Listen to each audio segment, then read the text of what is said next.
भैरवी साधना एक तीव्र प्रक्रिया है जिससे लिंग भैरवी देवी की कृपा पाने के लिए जरूरी ग्रहणशीलता बढ़ती है।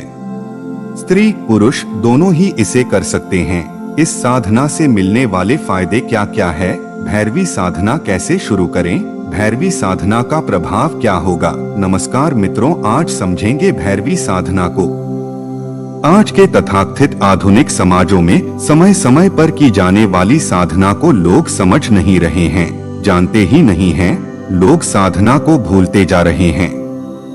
आजकल सिर्फ अनपढ़ लोग और गांवों में रहने वाले लोग ही ऐसी साधना करते हैं।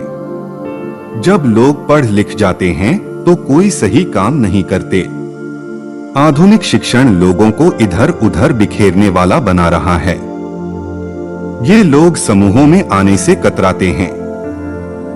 उन्हें लगता है कि वे बाकी सबसे बेहतर हैं, पर हर चीज के बारे में वे उलझन में होते हैं। जिस बात को अनपढ़ किसान जानते समझते हैं, ये पढ़े लिखे लोग नहीं जानते, पर फिर भी मानते हैं कि वे श्रेष्ठ हैं, सभी लोगों से बेहतर हैं। वे निश्चित तौर पर कहीं गहरे स्तर की उलझन में हैं। साधना एक ऐसा साधन है जो आपको जीवन की लहरों पर सवार होने के काबिल बनाता है। कुछ समय के लिए की जाने वाली साधना का महत्व यही है कि आपके जीवन को आसान बनाने के लिए आपके तंत्र में जैविक बुद्धिमानी को लाया जाए, बढ़ाया जाए। आपको ऐसी कल्पना करने की जरूरत नहीं है कि ये सृष्टि कोई समस्या है जिसे आपको सुलझाना है। सृष्टि में कोई समस्या नहीं है। ये एक जबरदस्त अद्भुत घटना है। आप चाहें तो इस पर सवारी कर सकते हैं या इसके नीचे कुचले जा सकते हैं। चुनना आपको है। अगर आप इस पर सवारी कर लेते हैं तो ये ऐसी अद्भुत घटना है जो किसी की भी कल्पना में न आ सके।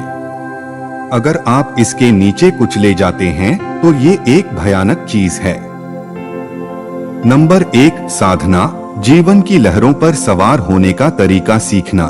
जीवन की लहरों पर सवार होने का तरीका सीखना ही साधना है।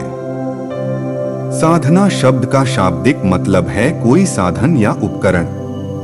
ये एक ऐसा साधन है जो आपको जीवन की लहरों पर सवार होने के काबिल बनाता है। कुछ दिनों पहले मैं एक अंतर्राष्ट्रीय हवाई अड्डे पर था जहां एक युवा स्त्री हॉल के अंदर आने जाने के रास्ते पर बैठी थी, किसी कुर्सी पर नहीं बल्कि अपने बैग पर। हजारों लोग अपनी ट्रॉलियां लेकर इधर उधर आ जा रहे थे। कोई हवाई जहाज पकड़ने के लिए दौड़ रहा था, कोई उतरकर बाहर जा रहा था, पर उसे इन सब से कोई परेशानी नहीं थी। वो अशांत नहीं हो रही थी, बल्कि एक छोटा शीशा और बाल तोड़ने की एक छोटी चिमटी लेकर बैठी थी और अपनी भौहों के फालतू बाल बड़ी कुशलता से निकाल रही थी। मुझे लगा कि उसका फोकस बहुत ऊंचे स्तर का था। छोटा सा वो साधन महत्वपूर्ण था जिसे वो हवाई अड्डे की भीड़भाड़ वाली जगह पर बीचों बीच बैठी बड़ी कुशलता से इस्तेमाल कर रही थी, जहां हजारों लोग उसके चारों ओर इधर उधर आ जा रहे थे। एकदम छोटे में छोटे उपकरण से लेकर बड़े से बड़े उपकरण के इस्तेमाल करने में फोकस और पूरी तरह से शामिल होना ही वो दो बातें हैं जो उपकरण को असरदार बनाती हैं। हाँ, साधन की डिजाइन महत्वपूर्ण है, पर फिर भी जब इतने सारे लोग आपके आसपास घूम रहे हो तो उस छोटी सी चिमटी को आप अपनी आंखों में भी घूम सकते हैं, यानी आपके शामिल होने का स्तर बहुत अहम हो जाता है। सवाल बस यही है कि यह सब आपके लिए कितना अहम है। आपकी भौहें नहीं, आपकी आध्यात्मिक प्रक्रिया। अगर आप कोई तीसरी आंख बढ़ा लें तो ठीक करने के लिए एक और चीज होगी, पर वास्तविकता में आध्यात्मिक प्रक्रिया से भौह नहीं आती, सिर्फ आंख आती है। परमाणुओं से मिलकर ही सारा ब्रह्मांड बना है।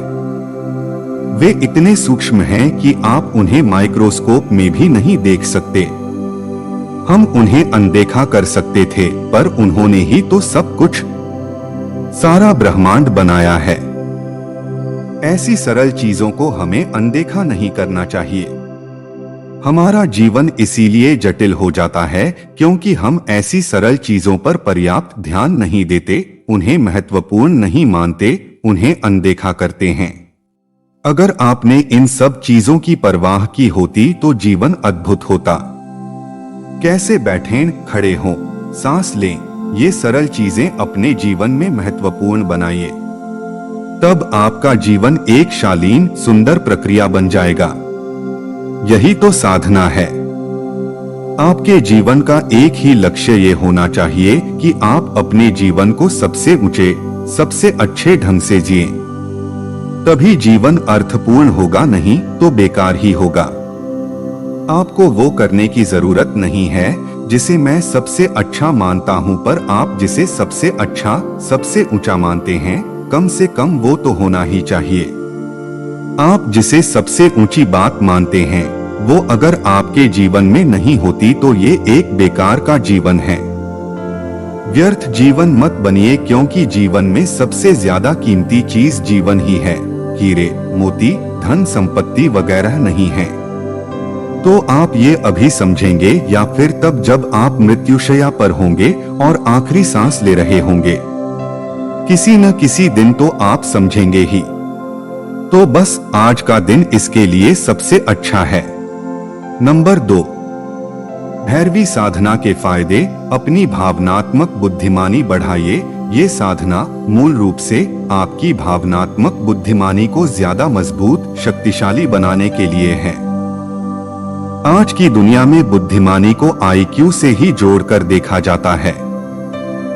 अब IQ का मतलब तो यही निकलता है, I stand in the Q, यानी आप हमेशा ही किसी के पीछे हैं। इसकी वजह यह है कि बुद्धिमत्ता का स्वभाव यही है कि किसी की नकल करे और किसी के आगे जाए। किसी से बेहतर करने की इच्छा भी किसी की नकल करना ही है। मूल रूप से इसका मतलब यही है कि हम बंदरों से कुछ बेहतर करने की कोशिश कर रहे हैं। यही क्रमिक विकास है। ये साधना मूल रूप से आपकी भावनात्मक बुद्धिमत्ता को ज्यादा मजबूत, शक्तिशाली बनाने के लिए है। ज्यादातर इंसानों की सोच आजकल कुछ ऐसी है कि अगर उनके पास बड़े रूप में बहुत सारी जानकारियां जमा न हो तो उनके लिए तार्किक बुद्धि एक बेकार का साधन बन जाती है। और अगर उनके पास जानकारी न हो तो बहुत सारे लोगों को पता ही नहीं चलता कि अपनी तार्किक बुद्धि को इस्तेमाल कैसे करें। ये भावनात्मक बुद्धि का स्वभाव नहीं है, क्योंकि उसे जानकारी की जरूरत नहीं होती। ये लगभग हर चीज से जुड़ जाती है और उसे जान लेती है। ये जीवन से गुजरकर अपना रास्ता खोज सकती है। नहीं इसे किसी के पीछे कतार में खड़े होने की जरूरत है और न ही किसी से बेहतर होने की कोशिश करने की। ये बस जीवन के साथ शामिल हो जाने का एक रास्ता है, न कि जीवन की चीरफाड़ करने का। तार्किक बुद्धि और भावना के बीच यही अंतर है। तार्किक बुद्धि हर चीज को काटकर, खोलकर, चीरफाड़ करके जानने की कोशिश करती है, जबकि भावना हर चीज को अपने से मिलाकर, जोड़कर जानती है। ये साधना मूल रूप से आपकी भावनात्मक बुद्धि को ज्यादा ऊंचा करने के लिए है, क्योंकि कुछ भी करने का ये बहुत आसान तरीका है। अगर आप दिव्यता को काट छांट कर जानना चाहते हैं तो ये कोई अच्छी बात नहीं है। इससे आप कहीं नहीं पहुंचते। सबसे अच्छी चीज ये होगी कि आप उसको अपने से जोड़ लें, मिला लें, अपने में शामिल कर लें। जब आप किसी को गले लगाते हैं तो खुद को भी उसके गले लगने देते हैं, नहीं तो ये गले लगना, मिलना, जुड़ना होगा ही नहीं। भक्ति भी बस यही है। भक्ति में आप दिव्यता को काट छांट कर नहीं जानते। इसमें तो दिव्यता के साथ आप नृत्य करते हैं और एक हो जाते हैं। भावनात्मक बुद्धि का मतलब ये है कि अच्छी तरह जीने की आपकी काबिलियत आपके मूल स्वभाव की वजह से है, न कि इसलिए कि आप किसी से बेहतर हैं। इसमें कोई ऊंचा, नीचा, कम, ज्यादा, अच्छा, बुरा, छोटा, बड़ा वगैरह नहीं होता। कोई ये तय नहीं करता उस व्यक्ति की तुलना में ये व्यक्ति ज्यादा प्रेम करने वाला है। भावनात्मक बुद्धि का मात्रा से कोई संबंध नहीं है। जब मात्रा का सवाल नहीं होता तब ऊंचा, नीचा, छोटा, बड़ा वगैरह गायब हो जाते हैं और जीवन सामान्य हो जाता है। जैसा है वैसा ही। क्या एक चींटी आपसे ज्यादा महत्वपूर्ण जीवन है या चींटी की तुलना में आप ज्यादा महत्वपूर्ण जीवन हैं? एक चींटी अपने जीवन को उतना ही महत्वपूर्ण मानती है जितना अपने जीवन को आप मानते हैं, शायद ज्यादा ही। तार्किक बुद्धि हमेशा एक चीज को दूसरी के खिलाफ खड़ा कर देती है। आपकी तार्किक बुद्धि ने टकराव की स्थिति पैदा कर दी है, पर आपकी भावनाएं इन चीजों को एक दूसरे के पास ला सकती हैं। पर अगर भावना भी बुद्धिमत्ता के पीछे पीछे चले, उसके जैसा व्यवहार करे, तो भावना भी खतरनाक टकराव खड़ा कर देती है। अगर आपकी तार्किक बुद्धि आपकी भावनाओं का अनुसरण करती है तो टकराव नहीं होगा। संसार में ज्यादा मधुरता होगी, दुनिया में अद्भुत परिस्थितियां बन जाएंगी। मूल रूप से भैरवी साधना का रुझान इसी तरफ है। ये एक सरल संरचना है, पर अगर आप खुद को इसकी ओर पूरी तरह से समर्पित कर देते हैं तो ये आपके लिए चमत्कारिक चीजें कर सकती है। नंबर 3, भैरवी साधना का प्रभाव। भैरवी साधना के इन 21 दिनों में अगर आप खुद को पूरी तरह से समर्पित कर देते हैं तो आप सिर्फ खुद का ही नहीं बल्कि आसपास के सारे स्थानों का शुद्धिकरण कर देंगे।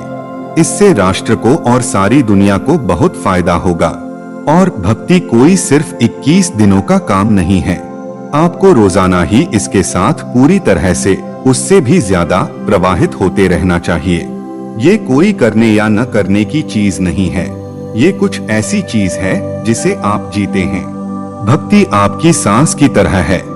अगर भैरवी की कृपा, उनकी छाप आपके हृदय में पड़ जाए बस, तो फिर आपको हर जीत की चिंता करने की जरूरत नहीं है, न ही संपन्नता गरीबी की, और तो और जीवन मरण की भी नहीं।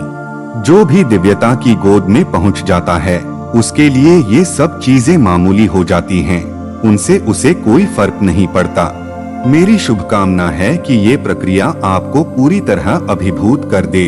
तो ये थी भैरवी साधना के बारे में छोटी सी जानकारी हमारे तरफ से। और इसी तरह के वीडियो देखने के लिए चैनल को सब्सक्राइब कर लें। धन्यवाद।